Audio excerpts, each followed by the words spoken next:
అందుకే దుష్ట మృగాలు ఆ, సింహం కాదు, ఆ, ఎలుగుబంటి కాదు, పులి కాదు, చిరత పులి కాదు, మిగిలిన హైనాలు ఏమీ కాదండి. దుష్ట మృగం మనిషే. మనిషి కంటే దుష్ట మృగం ఉందా ప్రపంచంలో ఎక్కడైనా? అస్సలు.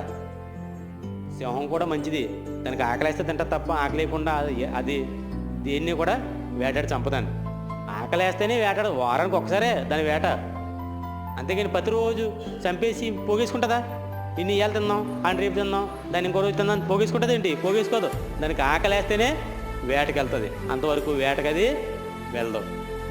కానీ మనిషి దుర్మార్గుడు, మనిషి దౌర్భాగ్యుడు. వాడు అవసరానికి మోసం చేస్తాడు, అవసరం లేకపోయినా సరే మోసం చేస్తాడు.